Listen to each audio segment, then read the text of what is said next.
నీ pains, back pain అంటే రకరకాల జాయింట్ పెయిన్స్ అన్నిటికి నెక్, బ్యాక్ అన్నిటికి. దాంతో పాటు వెరికోస్ వెయిన్స్ ఉన్నా కూడా కాఫ్ మజిల్ సెకండ్ హార్ట్‌లో కన్సిడర్ చేస్తారా? అన్నిటికి కూడా చాలా బెనిఫిట్ అవుతుంది. మీరు ప్రాక్టీస్ చేయండి. మీ పేరెంట్స్‌తో కూడా తప్పకుండా ప్రాక్టీస్ చేయించండి. Just first simple stretches on toes వచ్చేసేయండి. స్లోగా డౌన్. మళ్ళీ టోస్ ఊర్ధ్వ తాడాసన్.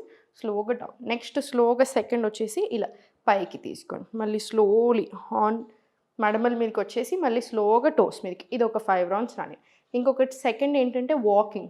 రివర్స్ వాకింగ్ తీసుకోండి. ఇలా ఫస్ట్ నార్మల్‌గా స్ట్రెయిట్ నడిచేసి స్పైన్, నెక్ అంతా స్ట్రెయిట్ తీసుకోండి. స్పైన్, నెక్ స్ట్రెయిట్ ఉంచి ఇలా రివర్స్ వాకింగ్ తీసుకోండి. ఇలా మ్యాట్ ఏసుకొని అటు నుంచి ఇటు అటు నుంచి ఇటు మళ్ళీ ఇటు నుంచి బ్యాక్ సైడ్ అట్లా రివర్స్ వాకింగ్ అలవాటు చేసుకోండి. జాయింట్స్‌కి చాలా అంటే చాలా మంచిది.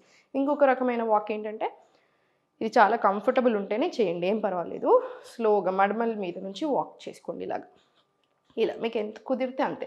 మళ్ళీ చాలా స్లోగా సెంటర్ తీసుకొని టోస్ మీదకొచ్చేసి మళ్ళీ స్లోగా బ్యాక్ వాక్ చేసుకోండి.